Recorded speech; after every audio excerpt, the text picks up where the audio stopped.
E a gente segue falando sobre esse evento climático. O único furacão já registrado no Brasil, com o professor e pesquisador de Santa Catarina Reinaldo Haas. Ele também é especialista em modelagem numérica, estudos de eventos climáticos como o El Niño e climatologia histórica, com foco em transformar dados climáticos e estratégias para a produção de alimentos e políticas públicas. Professor, seja bem-vindo ao Planeta Campo. É um prazer falar com o senhor. Professor, qual foi a sua primeira reação ao perceber que o sistema meteorológico que vocês acompanhavam estava se intensificando e se tornando um furacão? Eu estava na USP conversando com um colaborador quando percebi que aquele sistema era um velho conhecido. Ele já tinha passado por Santa Catarina como ciclone extratropical dias antes, inclusive isolando alguns estacionamentos da UFSC. Fomos até a sala do professor Augusto Pereira, e ele já estava em contato com colegas americanos que classificavam o sistema como furacão. Naquele momento, foi uma mistura de fascínio científico com preocupação real, porque entendemos que o Brasil poderia enfrentar algo completamente inédito. Eu liguei imediatamente para Santa Catarina, mas ainda se falava em ciclone extratropical. E ali foi o momento chave para começar a mudar essa percepção. Na época, quais foram os maiores desafios para monitorar e prever o Catarina, considerando que furacões são extremamente raros no Atlântico Sul? O maior desafio foi que não havia referência.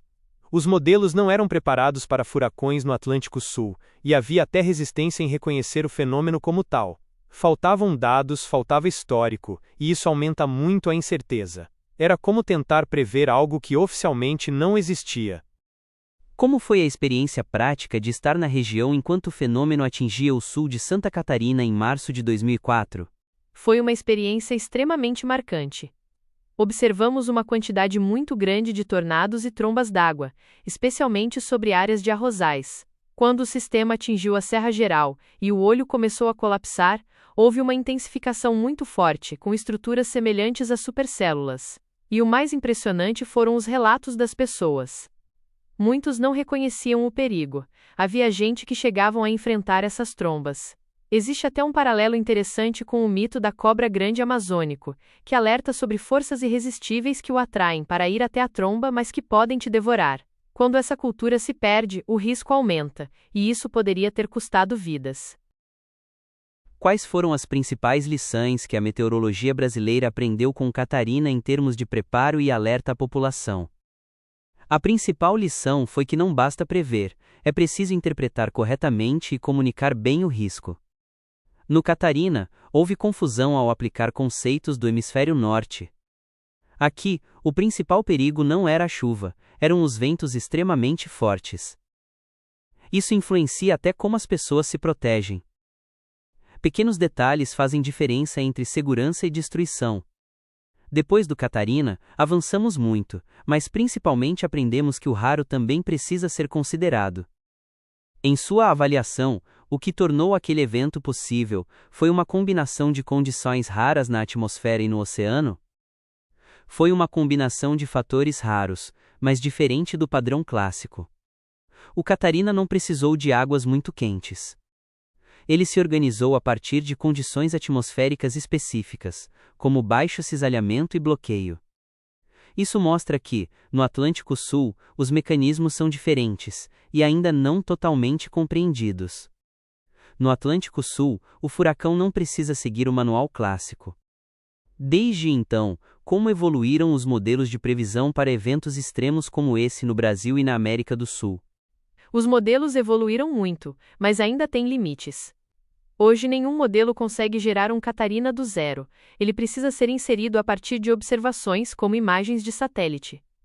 Isso mostra que ainda não entendemos completamente os mecanismos de formação, especialmente no Atlântico Sul. E é por isso que o Brasil precisa investir em meteorologistas e em modelos próprios, inclusive com inteligência artificial, para capturar essa física regional. Porque prever melhor não é só ciência, é produzir mais e melhor e proteger vidas. Você acredita que fenômenos semelhantes ao Catarina podem acontecer novamente no Atlântico Sul com o atual cenário climático? Sim, pode acontecer novamente. O Catarina provou isso. Inclusive, é possível que eventos semelhantes tenham ocorrido no passado sem terem sido identificados. Como ele não seguiu o padrão clássico de águas quentes, precisamos estar atentos, porque algumas das condições que o formaram não são tão raras assim. A boa notícia é que hoje estamos mais preparados. Agora o desafio é transformar esse conhecimento em orientação clara para a população e para o setor produtivo, porque prever melhor significa proteger vidas e produzir melhor. E isso se torna ainda mais importante diante de um possível Super El Niño, que pode intensificar extremos climáticos. Gostaria de agradecer o espaço e a você, Arthur, pela sua dedicação.